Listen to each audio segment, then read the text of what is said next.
Enak mah?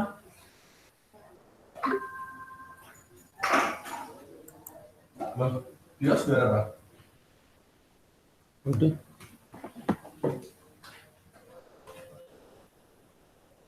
Lagi, Bang Umar lagi.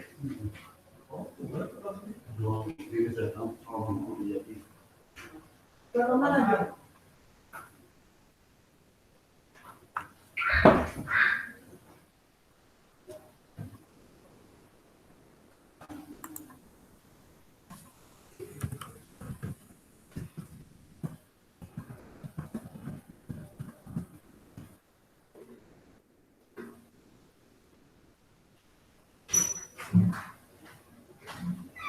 Thank you.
Ya, Assalamualaikum warahmatullahi wabarakatuh. Oke, Assalamualaikum warahmatullahi wabarakatuh. Waalaikumsalam warahmatullahi wabarakatuh. Hari ini kuliah terakhir ya. Benar, Pak. Terakhir. Buka video dong. Buka videonya. Kuliah terakhir bukanya videonya ya. Saudara Sinta, buka videonya.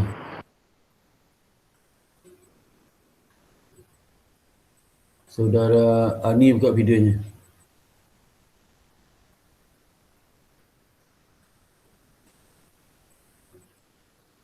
Ani.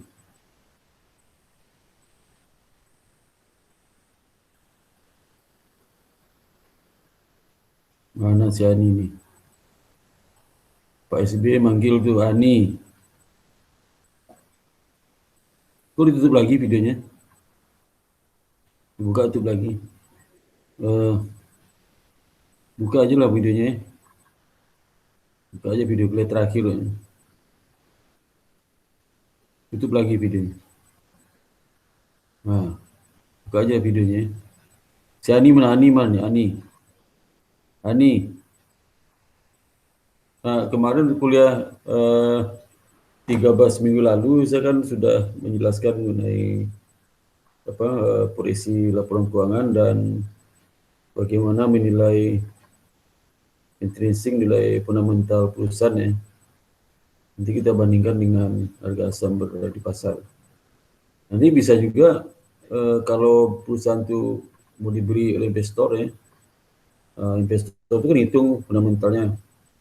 Dapat dia fundamental bisa per saham 700, tapi ditawarkan 1000 oleh investi itu. Pasti investor nggak mau beli kan, karena dia menilai fundamentalnya cuma 700, tawarnya 1000. Pasti si investor menawar lebih rendah. Ya paling ini sekitar 700-an ditawarnya. Kalau investing nggak mau berarti nggak jadi transaksi. Ini bisa juga untuk akuisisi deh, akuisisi. Tapi tentu saja kalau dalam praktek ya, membuat perisi sama intrinsik itu tidak sederhana itu ya.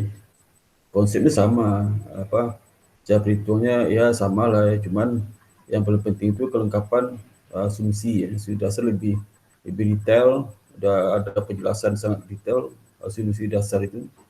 Dan kalau bisa mereka bikin perisi itu adalah berdasarkan beberapa teori probability, kemungkinan. Kalau kemungkinan pertama asumsi seperti apa, kedua, ketiga, keempat, nanti di expected value kan semua. Itu kalau di praktek ya, dan lebih rumit ya. Tapi paling tidak cara memprediksikan sudah tahu seperti itu. Dan itu salah satu cara ya, prediksi seperti itu. Ada banyak cara lagi yang lain. Ya. Saya kasih tahu sesuai dari buku ya, di buku. Tapi di praktek macam-macam, karena saya dulu tiap hari kerja saya gitu. Waktu di bank pembangunan ya, di Propindo ya. Karena saya waktu di corporate kredit mengelola kredit besar yang lebih besar. Dulu kredit besar itu tahun 90-an itu satu kredit itu 100 miliar itu sama mungkin sekarang 100 triliun ya. 100 miliar setara 100 triliun sekarang. 100 triliun, 150 triliun, 150 miliar, 30 miliar ke 30 miliar mungkin setara dengan 30 triliun sekarang. Nah, saya itu memegang pagu kredit itu sampai 1,5 triliun ya, 1,5 triliun. Sekarang mungkin dikali 10 mungkin 150 triliun ya saya pegang. Karena kan duit itu paling rendah itu 10 lipat. Ya. Duit yang tahun 90-an sekarang tuh lipat berapa lebih berapa, ada yang 20 kali lipat nilai atau uangnya. Kalau tahun 90 itu nilai uang 1 juta, sekarang 20 juta gitu ya. Karena inflasi luar biasa. Sama juga kalau dulu saya bekerja di bank pemerintah itu 800.000 per bulan gajinya, sekarang setara mungkin 16 juta, 20 lipat ya. 20 lipat, karena 800.000 itu tertinggi. Waktu itu gaji BRI cuma 350.000 ya, per bulan ODP-nya. setelah 400.000. Dan termasuk di BI, ODP-nya 1,2 juta, lebih tinggi lagi ya. Nah, sekarang gaji orang di bank berapa? 3 juta, 3 juta, ya susah lagi depannya. Kalau dulu setelah 400.000, sekarang setara 16 juta, 20 kali lipat. Sekarang gaji pegawai bank 3 juta, 4 juta, 6 juta ya. Ya jadi lebih makmur dulu ya ini sekarang. Ya. Nggak tahu di sini ada kerja di bank ya. Ini si Ani. Ani mana nih? Ani Ani nggak ada nih. Jadi saya nggak absen ya. Karena nggak. Di jalan, Udah, Pak. Pak, bentar, Pak. Baru sampai rumah, Pak. Oh ya, langsung buka ya. Bentar, Pak. Nah, Baru sampai rumah, Pak. ya. Kamu kerja di mana nih? Di BTN, Pak. Wah, BTN ya. Wah, BTN. Coba saya tanya gaji berkisar berapa? Berkisar aja, jangan dipas-pasin. Apa, Pak? Gaji per bulan berapa? Berkisar berapa? Gaji sebulan Iya, kisarannya. di BTN. Iya, Untuk saya, Pak, yang lain, Pak. ya itu kamu lah, kamu. Aduh, Pak, jangan ngomong gaji Ya, dong, ya. Pak. Ya, yang kira yang lain berapa yang lain? Yang baru anak ODP baru masuk berapa tadi? Anak ODP. Saya bukan di ODP-nya, Pak. Enggak, anak ODP bukan kamu. Anak ODP berapa? 6 juta sebulan. Kisaran itu, Pak. Nah, iya itu. Itu sama di BNI juga 6,5.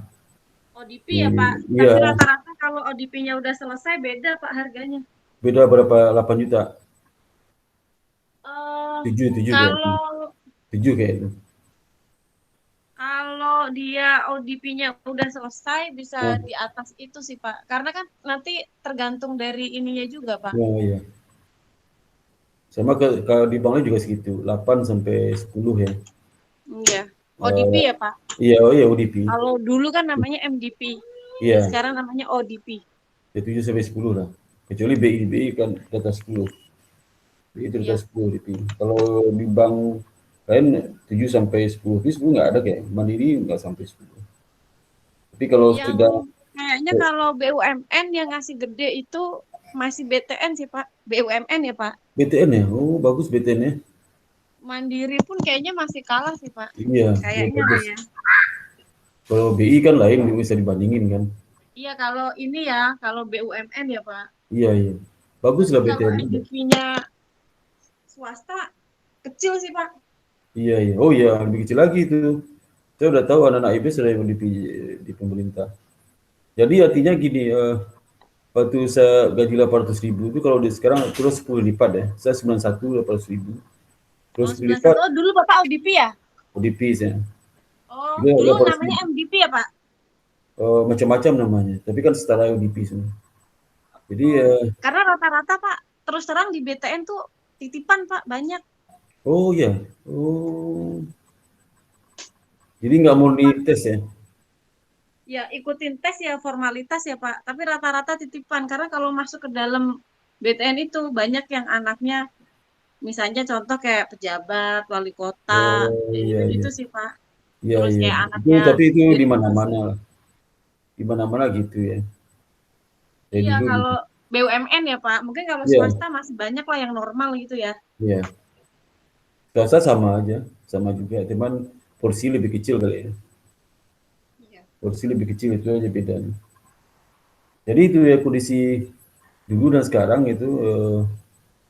Padahal nilai waktu uang itu udah hampir 20 kali lipat.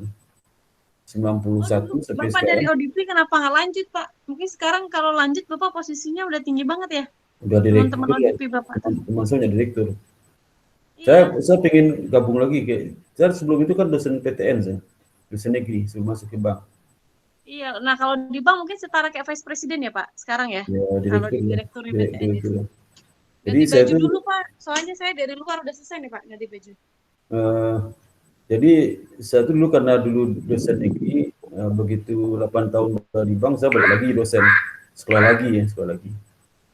Kalau saya tetap di Bank Mandiri kemungkinan saya udah pensiun tahun lalu udah pensiun saya ke Bank Mandiri.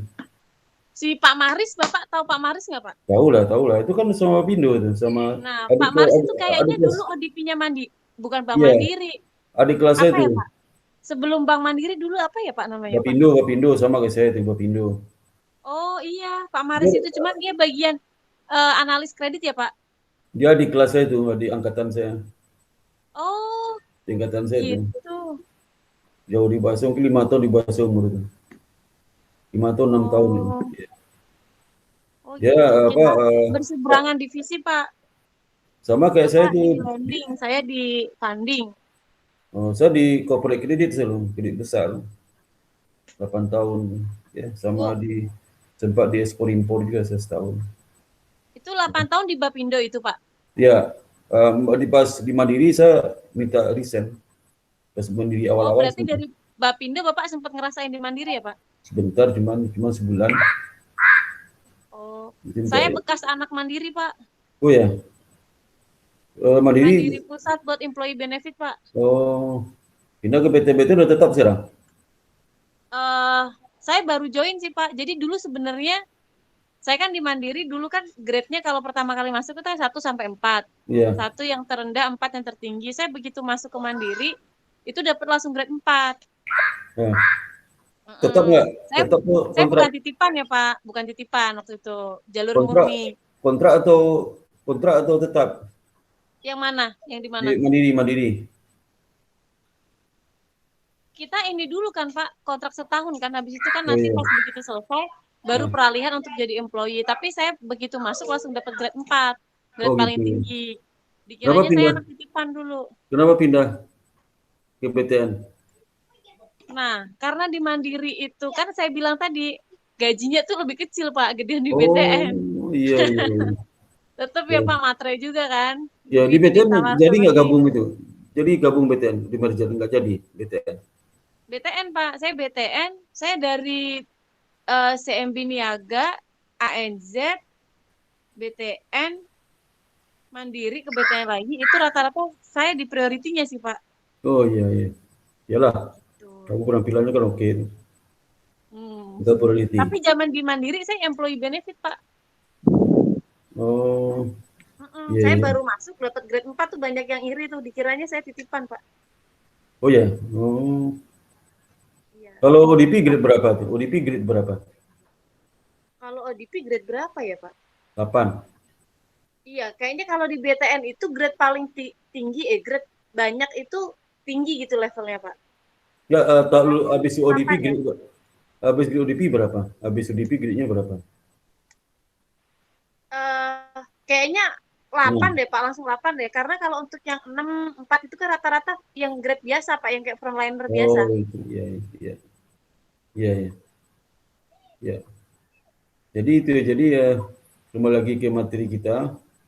Jadi proyeksi sama nilai fundamental itu penting sekali ya. Kalau di bagian corporate credit itu bukan nilai fundamentalnya, tapi melihat apakah perusahaan itu dari cash flow proyeksi itu mampu nggak membayar pokok dan bunga di tempo.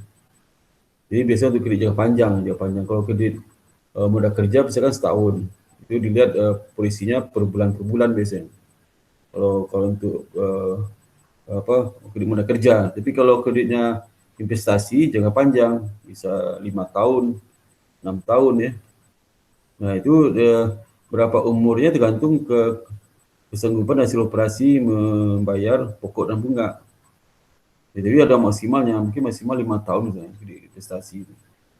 Nah, kalau terlalu panjang bank bisa rugi gitu ya. Karena ya gunanya kalau makin turun. Nah itu yang saya kerjakan sama kayak di buku Subramanyan itu. Sama lah kayak buku waktu itu bisa belum saya tulisannya waktu dia 1 belajarnya salah perempuan itu bukunya masih sederhana, itu Munawir tuh, Karang Munawir. Sampai sekarang Munawir kan masih ada tuh, Munawir masih pakai oleh mahasiswa. Munawir itu zaman saya kuliah bukunya itu pakai Munawir, ada salah perangkuangan sama buku bahasa Inggris. Tapi nggak secanggih sekarang ya ilmunya, soalnya ilmunya lebih jauh lah, bagus lebih sekarang. Tapi kalau seandainya dosen ngajar LK-nya sebatas rasio itu ilmunya primitif deh. ilmu primitif ya. Ada salah perangkul cuma rasio doang, itu primitif ilmunya. Nggak jelas arah kemana. Itu mungkin sebagian kecil dari kegiatan pekerjaan proyeksi dan nilai perusahaan, nilai fundamental perusahaan. Ini banyak lah fungsinya. Nah kemarin tolong sudah itu mengerjakan kelompok ada berapa? 2 kelompok ya.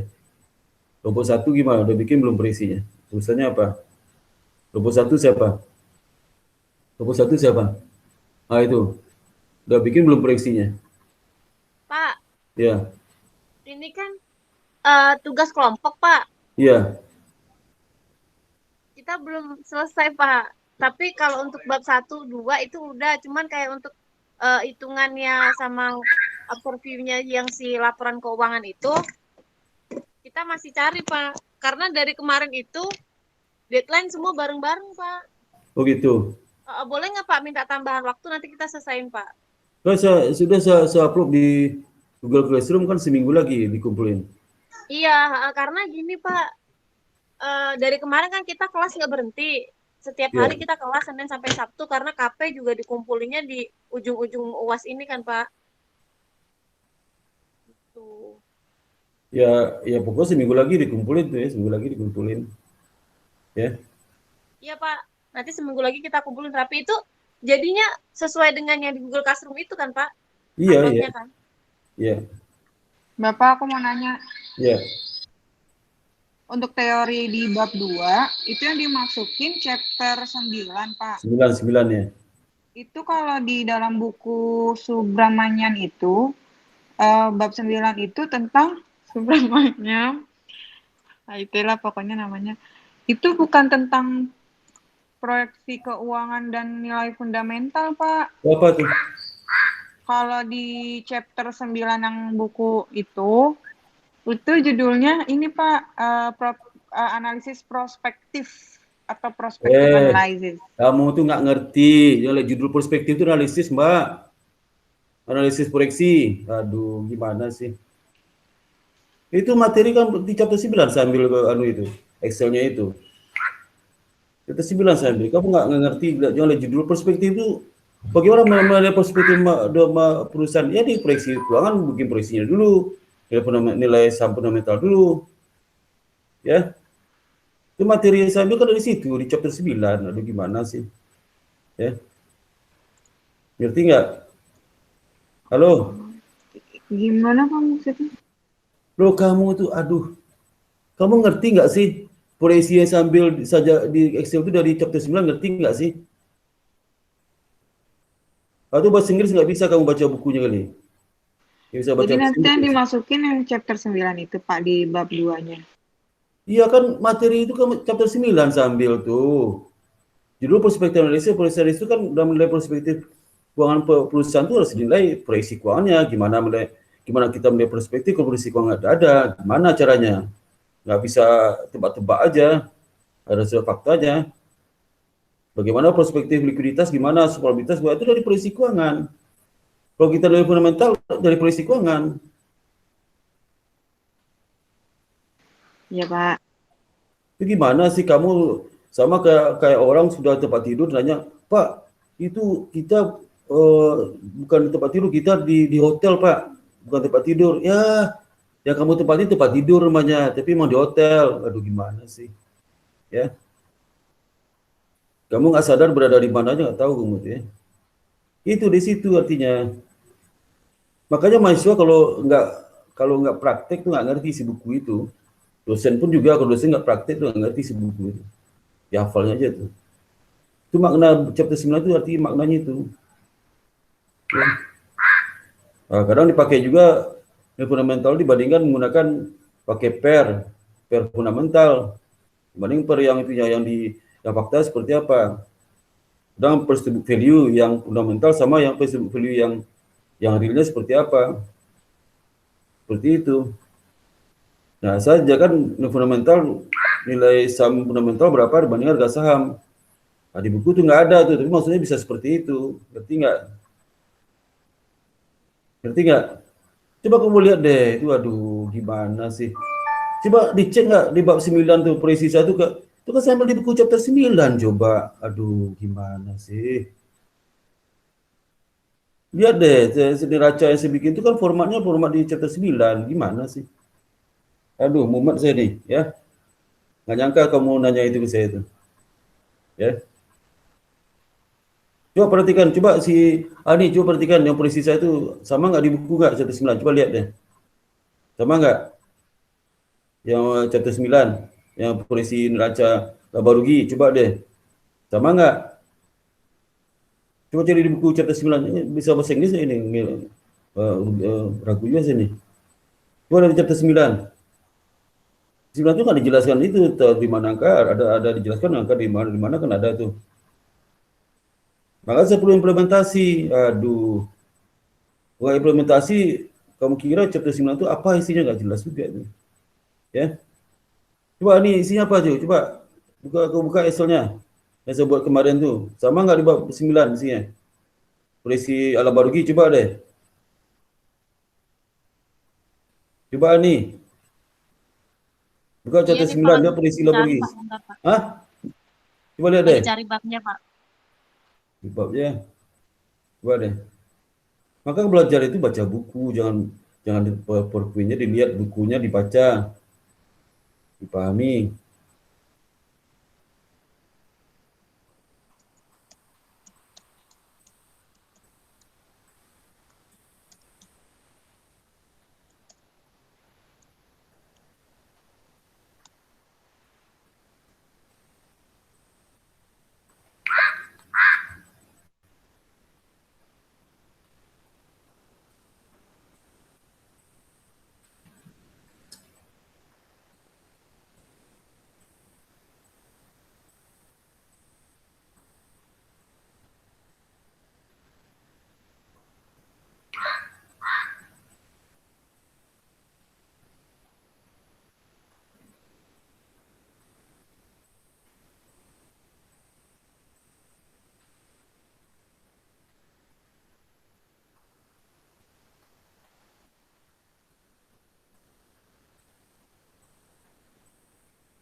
Gimana tuh, Ani?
Gimana apa?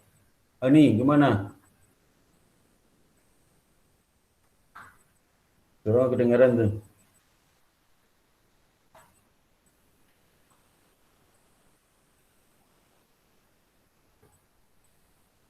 Gimana nih? Aduh, kalau komen tuh. Tuh kasih komen ya.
Tutup aja bukunya, tutup. Nggak usah tunjukin buku ke saya. Tutup aja bukunya.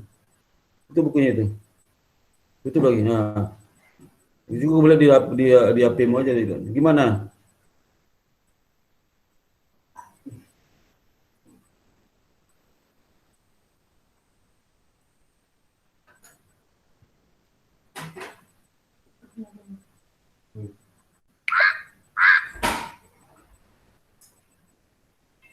Mundur dia. Mundur dia. Mundur dia. Nomor 20 lagi mundur. Oh, 36 loh. 35 loh.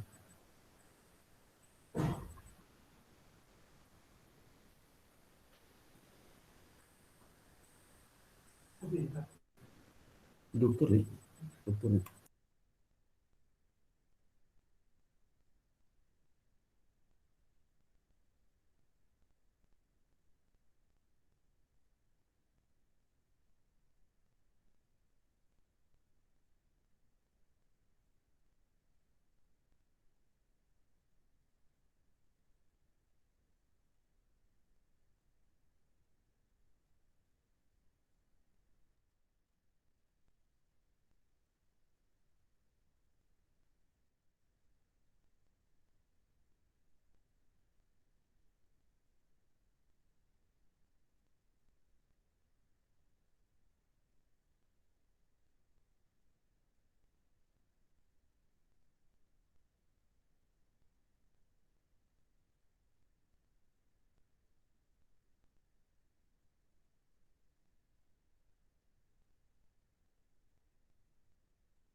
Gimana nih? Udah bisa jelasin tuh?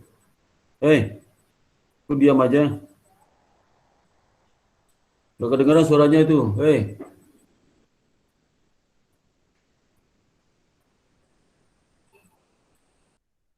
Suara gak kedengaran tuh. Gak kedengaran suaranya. Mana suaranya tuh?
Nggak ada yang bisa kasih komentar nih.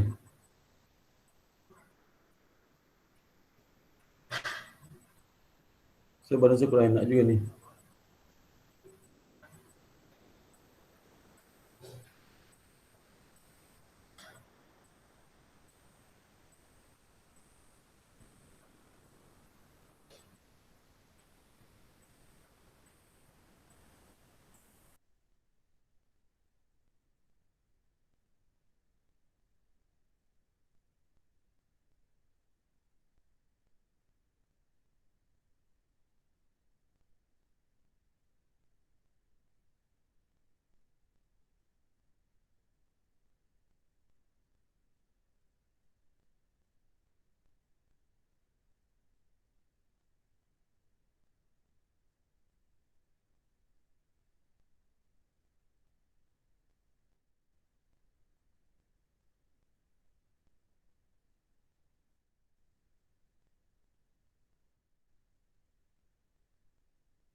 Gimana nih?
Gimana? Bisa nggak jelasin, Mbak Ani?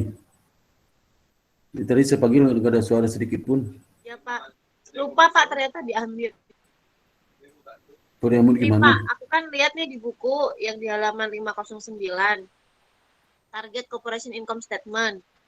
Terus ngelihat di Excel yang Bapak kasih ini, PT Semen Batubara, laporan laba rugi tahun 2017, 18, 19. Nah, kalau aku baca di sini, ini aku diminta ngejelasin yang mana aja, Pak? Ya, kamu jelasin aja semuanya yang mana aku bisa lah. Kan tadi saya ngiri juga dengar temanmu kamu itu. Katanya bab 9 itu nggak ada hubungan dengan yang saya ajarkan itu. Kan ngeri sedap saya tuh. Kalau buang gimana? Saya beri situ kok formatnya, cara mengimpresi seperti itu. Kamu ngerti nggak bab chapter 9 itu? Jadi koreksi bro. Jadi ini ada laporan corporate income statement dalam jutaan. Contoh yang di halaman 502 itu kan ada dari tahun 2005, dari tahun 2003 sampai tahun 2005. Di situ dijelasin yang tabel pertama itu kan ada sales, cost of goods, itu kan dijumlahkan, jumlahnya dikurangin kan. Jadi dari sales yang terjual berapa, cost of goods sold-nya itu Maksudnya dia berapa. bikin apa tuh? Dia bikin apa tuh? Subramanian itu menunjukkan apa? Apa mau ditunjukin Subramanian itu? Kenapa Pak? Apa yang mau ditunjukin Subramanian itu apa? Mau ditunjukinnya? Kalau di sini yang aku bilang sih ini kayak sebenarnya dia mau bikin laporan keuangan dari tahun 2003, 2004, 2005, itu sales growth-nya tuh berapa persen sih persentasinya? Mau ngelihatnya sih ke arah situ Pak kalau aku lihat. Terus ngelihat gross profit margin-nya berapa? Terus kayak biaya-biaya yang timbul tuh apa aja di situ? Nggak ada proyeksi, nggak ada proyeksi laba rugi, nggak ada. Koreksi laba rugi ada dong Pak. Koreksi laba rugi di sini. Proyeksi laba rugi bukan koreksi. Proyeksi laba rugi ada nggak itu? Proyeksi laba rugi ya ada. Dilihat dari sales growth-nya itu kan nanti bisa kelihatan proyeksi laba ruginya. Ya, yang saya buat itu sama nggak? Sama sih dari Excel Bapak itu. Cuman kok tahunnya beda ya Pak? Ya Excel Bapak kan tahun 2017. Lo iyalah beda tahun, Mbak. Kan aduh gimana sih? Saya kan contoh nyata saya aplikasikan pada aduh gimana sih? Aduh. Iyalah, saya kan semen Batu Raja ya Pak. Iyalah, saya kan contoh real. Bukan contoh abal-abal sebuat itu. Contoh abal-abal tuh setengah mati kerjanya itu. Ya. Nah, itu ya maka saya suruh tugas ambil juga perusahaan apa yang kamu pilih. Bikin kayak saya itu contohnya di buku bab 9 itu. Mana ada chapter 9 kok cocok saya ini. Kacau juga itu. Jadi nanti kita kan ngambil contoh real nih Pak. Contoh misalnya kayak kelompok saya kan ngambilnya PT Indofood. Jadi aku mesti ngambil laporan keuangan itu berarti dimulai kan dari tahun 2020, 19 sama 2018 ya Pak? Ya iyalah. Iya.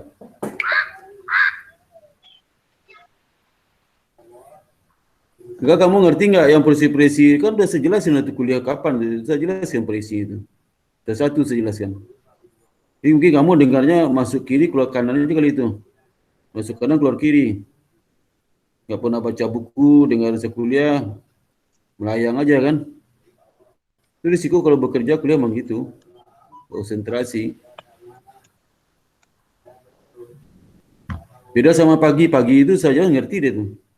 Ya dia kuliah aja kan, nggak kerja kan, memang beda sih. Kayak itu ya, jadi ya tolong kamu pelajari lagi itu ya. Ya maka lihat di rumus, kalau bingung lihat, kan di Excel itu lihat rumusnya, bisa lihat rumusnya satu ini dari mana angka, lihat rumusnya. Ya kan? Kan rumus itu, lihat rumusnya, ini dari mana angkanya. Ini solution yang terkait dengan itu tuh sebuah tuh, solutionnya. Pada hubungan itu. Ujian satu. Itu UAS besok ya.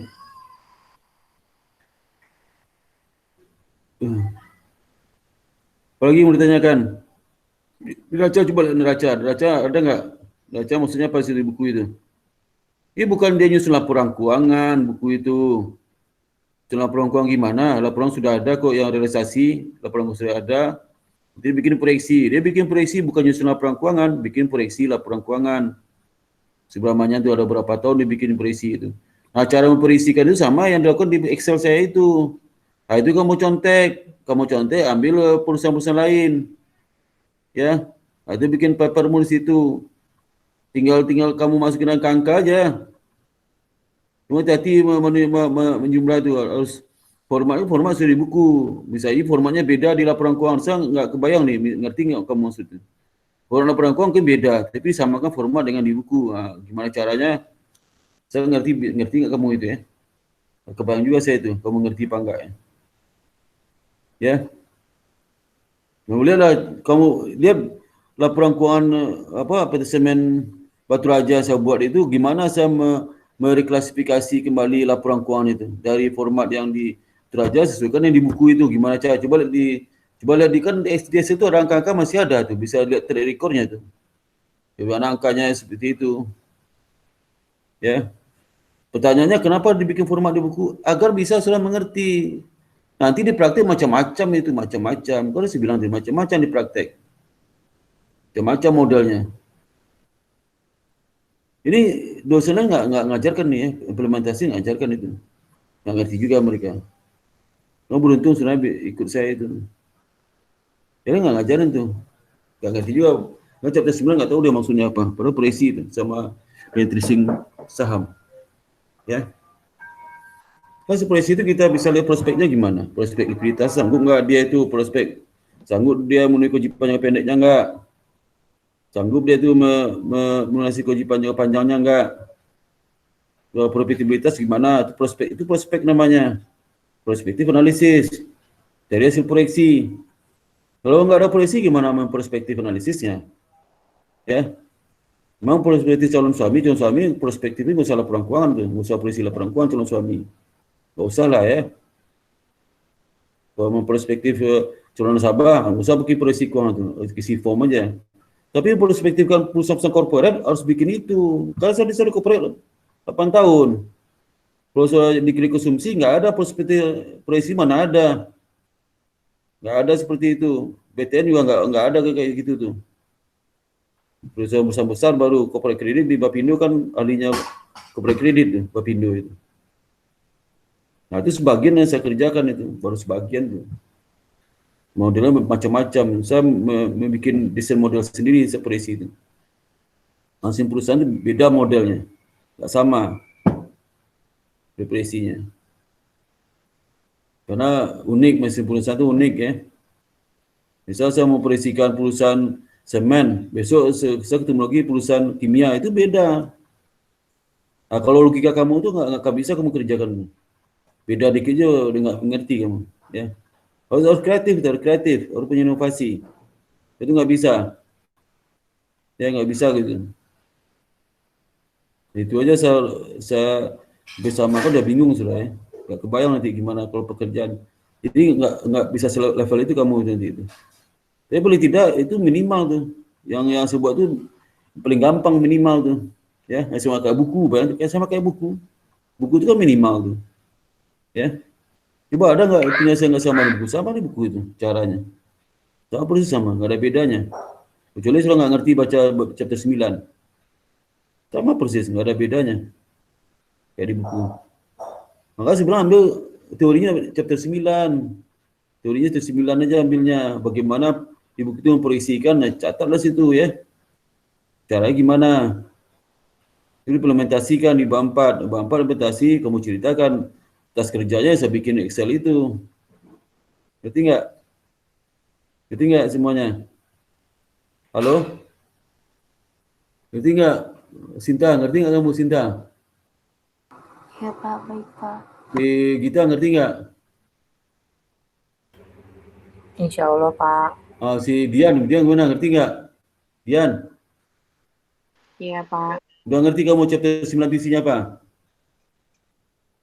Iya Pak. Nanti baca lagi deh, jangan lihat judul aja. Baca lagi isinya ya.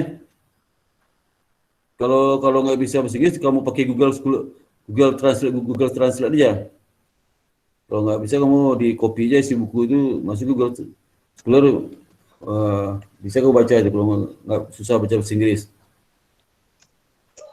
Masuk Google Scholar, Google Translate Google. Susah kamu bahasa Inggrisnya.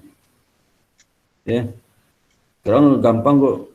Bahasa Rusia pun bisa tahu kita pakai Google Translate udah selesai itu. Bahasa Cina bisa ngerti gitu ya.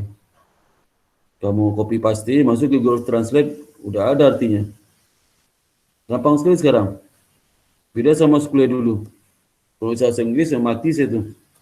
Ini pasif bahasa Inggrisnya kan? Pasif.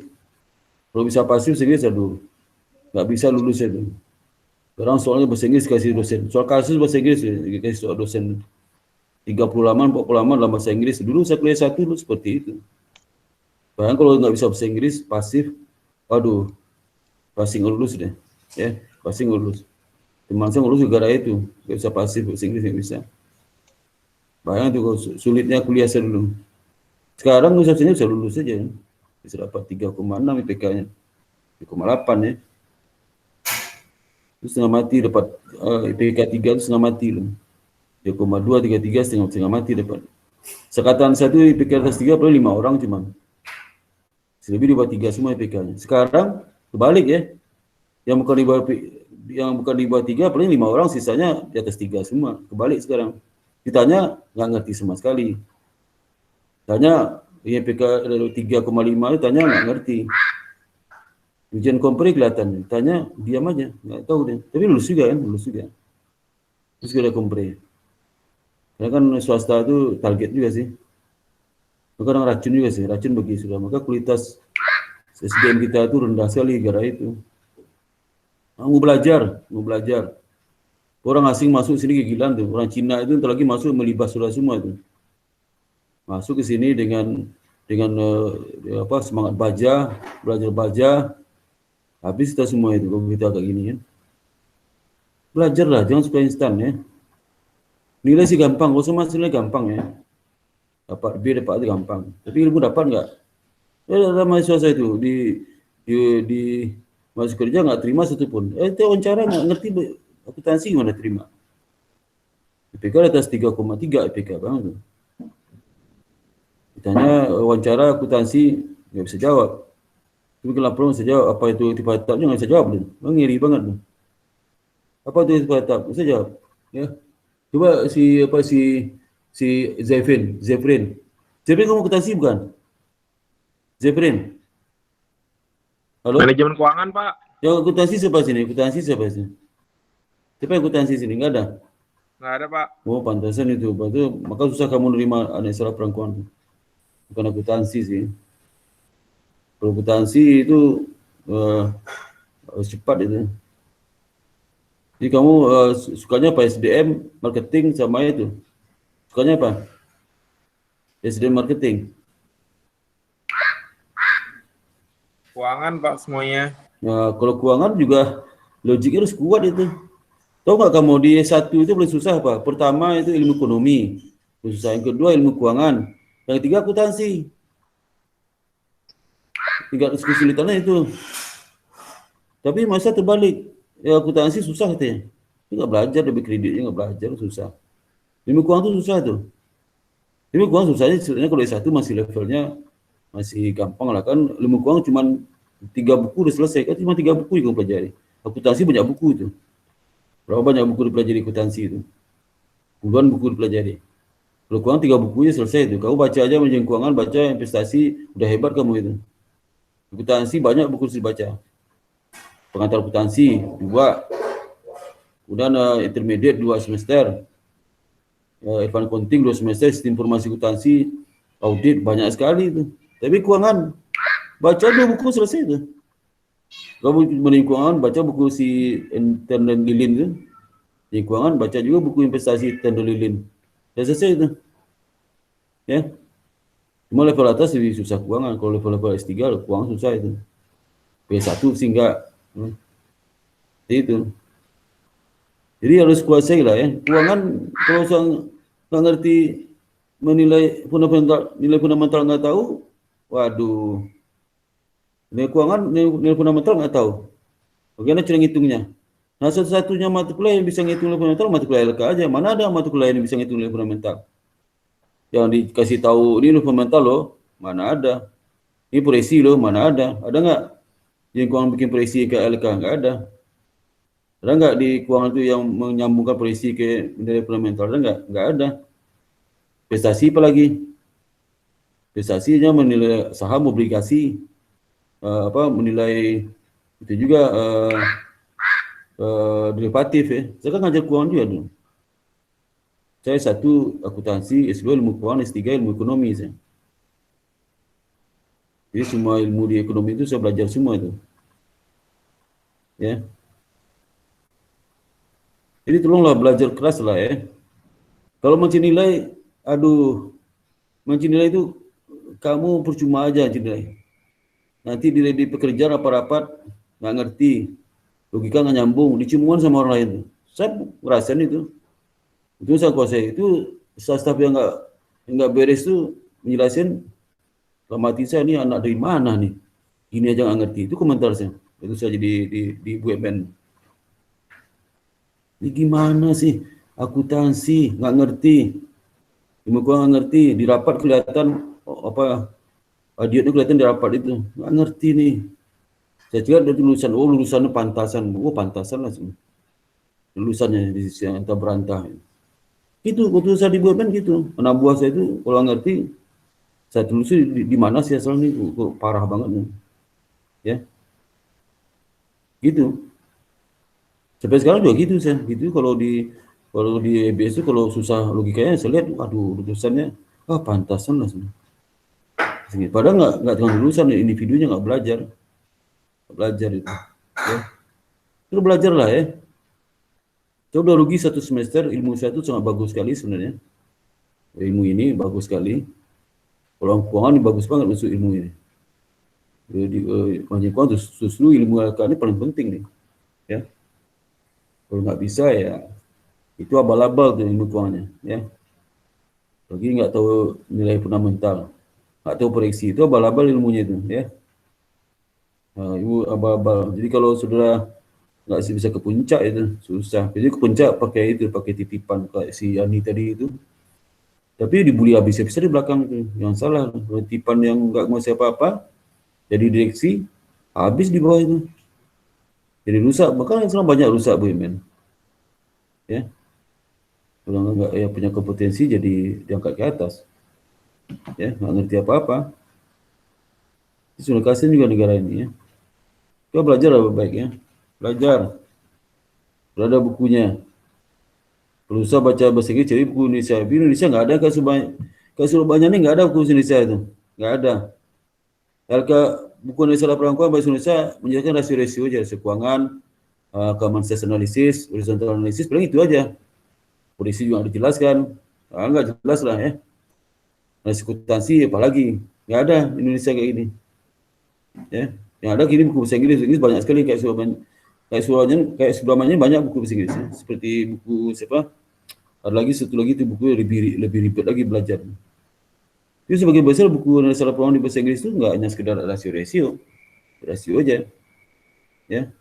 Rasio itu level klerek itu ya, ya, bukan level analis ya. Level klerek itu.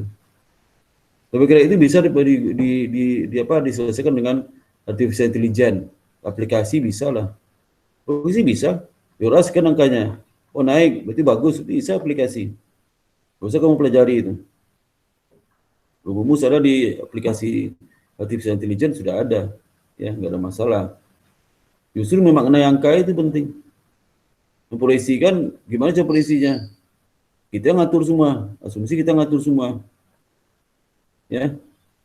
Nah, baru masuk ke mesin. Asumsi masuk ke mesin. Itu sih kita ngatur semua sih. Mesin mana tahu dia. Tinggal kerja aja, kelerek mesin. Sekarang ada mesin juga kalau robot bisa menganalisis. Tapi analisis itu karena dia terima masukan dari manusia. Jadi kalau kamu sering berdiskusi dengan robot artificial intelligence, pendapat kamu itu masuk kotaknya. Nanti kalau ditanya sama orang lain, itu juga dikeluarkannya. Jadi kalau kamu menang sama robot, jangan sering diskusi sama robot. Jamin aja. Kalau diskusi direkamnya punya kamu, nanti diulang lagi itu. Dalam diskusi lain diulang lagi itu. Ada pertanyaan mirip itu jawaban kamu diulang lagi sama robot. Ya. Makanya robot itu makin lama otak penuh itu. Karena mendapatkan informasi dari lawan-lawan diskusinya. Sama kamu manusia seperti itu. Manusia dia kecil otak masih kosong. Makin besar makin banyak isinya. Ya. Jadi kalau nggak mau belajar otak masih kosong tuh. Kosong masih belum penuh. Harusnya kan umur 30 itu udah mulai mungkin lebih separuh udah keisi otaknya. Ini udah umur 30, memori otaknya baru 10% keisi. Kan lugu banget ya. Nah, jadi kalau di robot ya, robot itu kalau masukin jawaban-jawaban mana bisa dia ngomong. Ya. Jadi robot itu punya keunggulan, dia bisa merekam dalam bicaranya dan bisa benar apa enggak, kalau dia benar dipakainya jawaban itu. Juga dipakai ya. Itu kalau ada nanya dikeluarkan itu lagi seperti itu. Jadi kalau saya diskusi sama robot nggak mau saya. Nanti jawaban saya direkamnya. Ya, cukup saja diskusi klerek mau saya. Analisis saya nggak mau. Ya, mending sama manusia saya diskusi. Jadi itu cara bersaing dengan robot itu, jangan diskusi sama dia.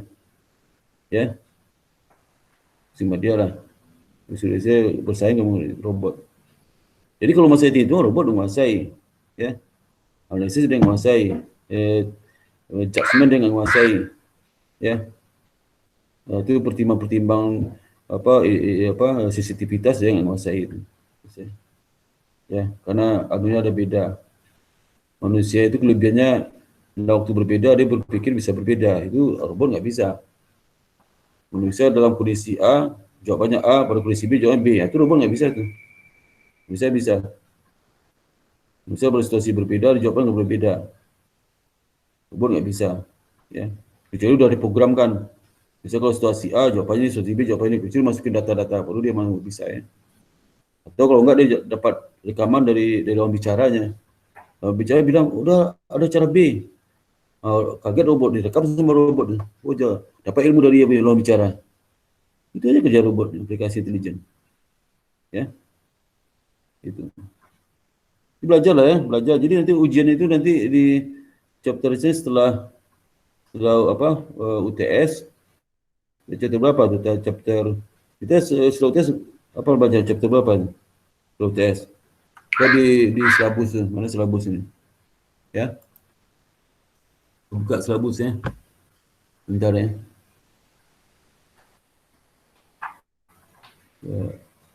Buka silabus dulu ya.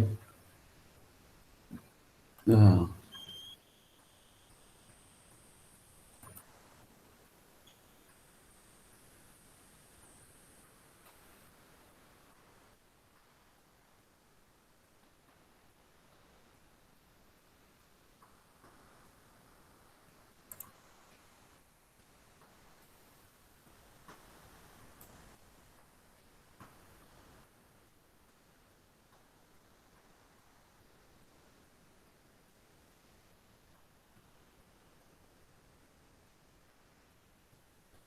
Kita lihat buku je.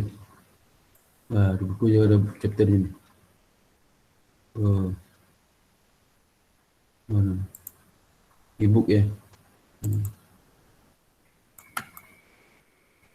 E-book.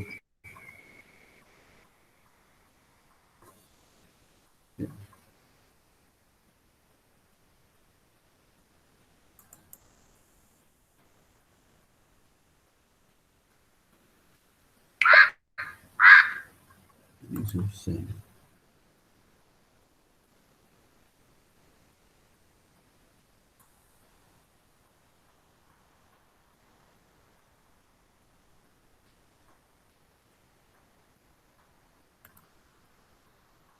Nah ini ya.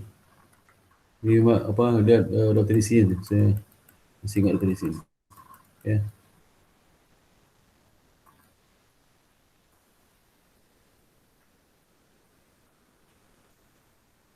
Nah ini. Jadi chapter 1 sampai 6 kita belajar di seluruh UTS ya. Chapter 6 ini.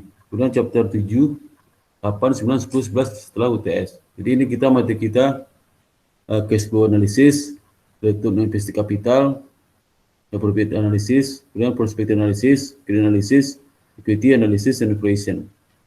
Nah, chapter 11 itu berkaitan dengan chapter 9 itu. Diulang lagi di sana. Kita ada hubungan dengan chapter 9 juga. Cuman diberitahu warning, guidance dalam rangka untuk memperisi itu apa saja. Itu dia melakukan recasting kembali laporan keuangan, melakukan adjustment sehingga siap untuk dianalisis ya. Siap untuk diproyeksikan. Nah, kemudian jadi cash flow itu, kalau cash flow sudah nyusun cash flow ya. Terus cash flow nyusun ya. Dan nanti bisa jawab bagaimana kondisi investasi, financing, ya, operating perusahaan itu, cash flow disusun itu ada soalnya, nanti analisis ya. Kemudian itu investasi kapital. Nah, itu investasi kapital inilah, itu investasi kapital itu ada dua sudut pandang secara keseluruhan dari penyerahan dana, disebut dengan return on asset. Kalau di sini nama return of net operating asset, bukan return on asset aja, jadi return net operating asset. Jadi net operating asset. Jadi ROI itu bukan hitung dari total asset. Kalau di praktik juga sama. Coba tes itu di laporan keuangan. Benar nggak? Dan income berbagi aset sama hasil ROI yang mereka bikin. Pasti beda. Karena ROI itu dihitung net operating asset. Itu baginya net operating asset. Ya. Itu. Jadi bukan total aset pembaginya. Net operating asset. Nah, bagaimana mencari net operating asset? Ada di buku ini. Return on invested capital itu. Udah profitability analysis, profitabilitas analisis itu ya, bagaimana kemampuan perusahaan apakah laba, set profit margin, harga pokok berapa persen dari penjualan ya, seperti itu ya. Jadi semakin tinggi profitabilitas analisis seperti return on invested capital semakin tinggi, ada hubungan tuh ya. Nah, ini kan profitabilitas analisis ada di income statement data ya. Sedangkan return on invested capital menghubungkan antara data income statement dengan neraca. Jadi kalau kita melihat kinerja perusahaan ya menghubungkan profitabilitasnya dengan net operating asset yang digunakan oleh perusahaan. Ya, kalau hanya melihat laba aja nggak bisa kita kinerja baik itu enggak. Tapi lihat berapa banyak hasil operasi digunakan untuk mendapatkan laba itu. Maka membagi net operating asset. Ya. Sama seperti PTA, PTB. PTA itu laba bersih 100 juta, PTB 100 juta juga laba bersih. Tapi sama kinerjanya, belum tentu. Kalau PTA itu dapatkan 100 juta itu dia butuh net operating asset 1 miliar, tapi PTB nggak usah 1 miliar, dia butuh hanya 500 juta. Berapa orangnya? Ya besar B jadi 20%, kalau yang A 10%. Walaupun net income sama. Jadi kinerja itu nggak bisa lah di angka income-nya, harus dikaitkan dengan berapa banyak net operating asset digunakan untuk mendapatkan laba tersebut. Itu return on invested capital. Apalagi return on invested capital itu dari sisi pandangnya pemegang saham. Pemegang saham lah seberapa besar dari modal store yang diberikan ke perusahaan, berapa dia balas untuk dia. Itu ROE namanya, return on equity. Ya, equity. Itu return on invested capital di sisi si investor, pemegang saham. Ya. Jadi soalnya terkait dengan itu menghitung return on operating asset, menghitung profitability analysis, ya dianalisis, mananya apa, artinya apa, ya. Jadi sudah telah laporan keuangan, saya bikin seperti itu. Dan perspektif analisis, juga itu terkait dengan proyeksi. Jadi perspektif analisis terkait dengan prospek likuiditasnya, solvabilitas, prospek kinerjanya, profitabilitas, cash flow-nya dilihat ya. Itu kemarin kan belum ada proyeksi cash flow, itu kan tinggal disusunnya cash flow proyeksi dari perbandingan neraca sama laba rugi yang berjalan. Sudah ada bisa dibuat cash flow-nya, itu gampang oleh cash flow. Ya. Itu. Bisa analisis itu. Nah, saya implementasikan bisa analisis ini dengan perusahaan tambang batu bara. Saya pakai format di chapter 9 itu. Nanti dianalisis bagaimana prospeknya, baru saya jelaskan. Ini bagaimana prospek kinerjanya, ROA-nya. Naik turun ya. Dan juga profitabilitas, solvabilitas dan sebagainya. Dibikinlah rasio-rasio itu. Jadi rasio-rasio dihitung dari proyeksi itu itulah untuk dasar untuk menilai prospek analisis. Kemudian angka proyeksi yang dapat dan income, ya, kemudian di buku awal, kemudian cost of capital, itu dipakai untuk nilai fundamental perusahaan, berapa terminal value-nya berapa, ya, dapat nilai total nilai dibagi dengan jumlah saham beredar, dibandingkan dengan jumlah saham beredar, berapa harga saham di pasarnya berapa, dengan fundamental berapa. Nah itu prospect analisis. Ya. Tapi di buku itu macam-macam dipakainya, dipakai PER, dipakai itu, tapi makna itu ada seperti itu. Di buku itu tidak begitu jelas analisis lebih dalam karena dia sengaja itu sebenarnya ikut training ya. Training yang saya jelaskan bahan training itu ya, bahan training. dia sudah bisa sudah ngerti ya. Kalau sudah kuliah bukunya ya tergantung hasilnya ya. Nggak tuntas teori diberikan ya. Oke, analisis itu gimana? Terkait dengan solvabilitas ya. Kalau dia kredit itu pinjaman yang diterima oleh perusahaan itu sanggup nggak mengembalikan total pokok dan utang ya, interest cover ratio gimana ya, gimana itu ya. Jadi sebenarnya equity analysis dan valuation, bagaimana kita membuat analisis equity formulasi ini kelanjutan chapter 9 nih, chapter 9 ya. Apa lakukan ya, seperti itu ya. Itu sebenarnya kelanjutan 9 nih. Ya, chapter 10 ini cocoknya sebelum possibility analysis ini sudah cocok. Chapter 9 baru chapter 11. 10 itu sebelum chapter 9. Ya. Gitu. Ya, ada pertanyaan sampai sini? Ada pertanyaan enggak? Ini soalnya ada 4, satu soal yang terkait dengan yang materi yang chapter 9 pasti itu chapter 7 ada satu soal. Kemudian di chapter itu ada soal, ada 3 kan, satu lagi mungkin soalnya terkait dengan analisis, satu soal analisis, kemudian satu soal itu analisis cash flow. Jadi 7, 8, 9, 10 aja soal, masing-masing satu soal ya. Itu soal keluar. Kalau CT 11 ini teori itu pengulangan dari pelajaran CT 9 ya.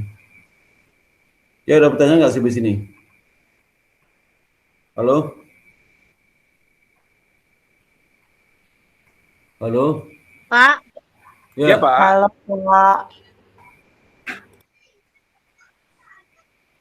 Ada pertanyaan nggak? Nggak ada, Jadi Pak. Untuk nanti saat materi UASnya itu yang dari chapter 7 ya Pak, cash Tujuh. flow analis 7, 8, 9, 10. 8, 9 dari 10. berapa Pak? 7 sampai 10. Kan ada 4 Iya. tuh. Ada Ya 4 7 chapter. sampai 10. Ya, 11-nya nggak masuk ya Pak? Itu 5 chapter, mau 5 soalnya. Mau 5 nggak soalnya? Boleh aja. Satu aja Pak. Satu aja. Usaha kamu kuliah di IBS ya, kalau satu soalnya. Terbangnya dari IBS ya. Masa satu soalnya. Ya. Nanti ada akreditasi dari Dikti, ada penelitian dari Dikti, itu soal gampang tuh, ecek sebelah cecek tuh ya. Harus itulah ya. So, kita pernah di Monai predikti itu, pernah di Monai Dikti. Minta soalnya. Bilang ini soal mata kuliah ini Pak, ya. Saya aduh Mak, soalnya cuman 5 soal, 1 linear, 1 baris, 5 baris, 2,5 jam, 2 jam. Geleng-geleng kepala deh. Nggak tahu tuh, bukan saya mau ngajar tuh. Ya. Jadi Dikti itu ngasih loh. Nanti kalau udah keterlaluan bisa ditegur keras tuh, ya. Soal ujian juga termasuk tuh. Ya, jam diperpendek juga sama, misal 14 pertemuan dibikin 12 pertemuan. Ditegur habis tuh. Peringatan keras tuh. Nggak sembarang kita diwasi oleh Dikti, nggak sembarang, bukan sekolah cecek kita ya. Dan kalau soalnya asal-asal nanti kalau ketahuan, ya ditegur juga itu. Ini soal berapa kali kuliah sih Pak soal kayak ini, ya. Tegur kita itu. Apalagi nilainya asal juga, nah semua ya. Wah, curiga itu ya Dikti. Gak bisa, kita sekolah ini ada ngawasi. Ya bisa seenaknya kan. Kecuali sekolah-sekolah yang atur daftar Dikti, kamu beli ijazah saja sekolah yang nggak tahu Dikti itu ya. Nanti wisuda, nggak tahu Dikti udah wisuda aja, nanti ditangkap, diusir semua orang wisuda semua. Ya. Gak ada, kita ada aturan ya, nggak mungkin satu soal dikasih. Jadi ngerti ya? Ngerti nggak itu? Halo? Iya. Halo? Ngerti nggak? Halo, woi. Ngerti nggak maksud saya? Ngerti, Pak. Nah, itu ya. Terus juga sudah ini tanggung jawab saya semua ini ya, kualitas tanggung jawab saya semua. Ya. Tidak sembarangan. Itu sangat merusak kualitas kelas sore ini. Hati-hati bisa bahaya. Mungkin saya bilang sama dosen, hati-hati belajar kelas sore itu bisa merusak kualitas pagi. Hati-hati, harus sesuai standar kita ngajarnya. Tidak sembarangan juga. Ya. Berarti nggak maksudnya? Ada pertanyaan lagi yang lain? Kalau saya cek absen ya.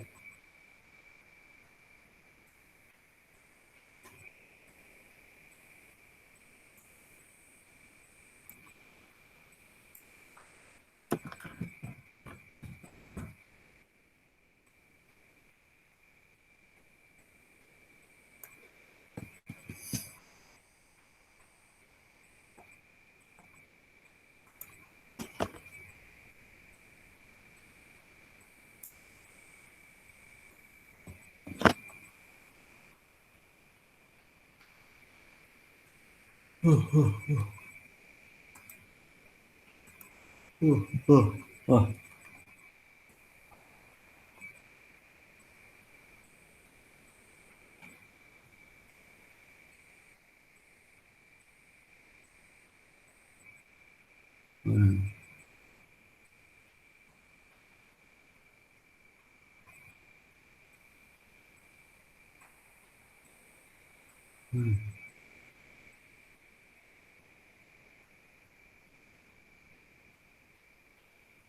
ada sih. Enggak,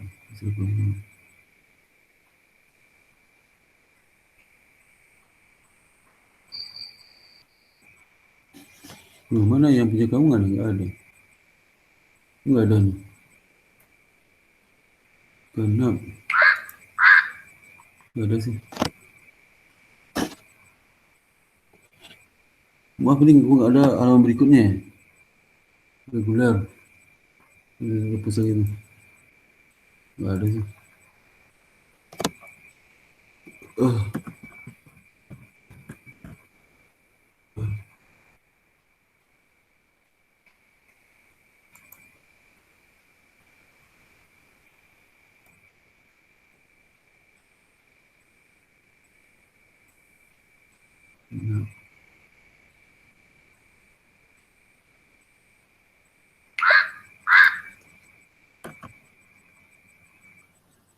Ini ada sarapan gua pagi.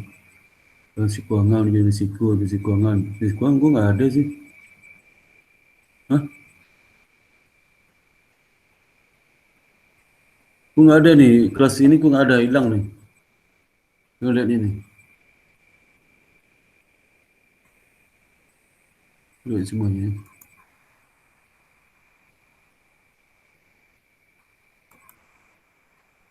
Lihat nih, nggak ada juga. Halaman berikutnya nggak ada. Oh ini ada di bawah. Aduh, di bawah nih. Waduh, di bawah nih. Nah ini. Ya. Mana nih? Ada lagi.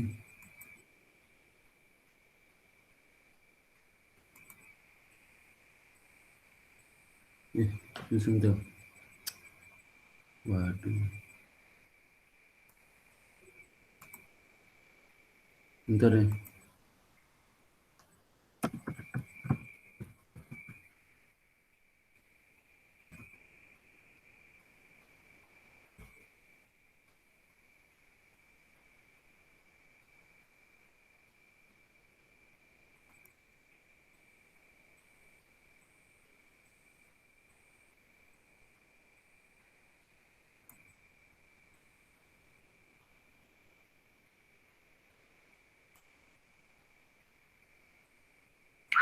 Biasa. Sinta ada Sinta. Hadir, Pak. Ada Sinta ya.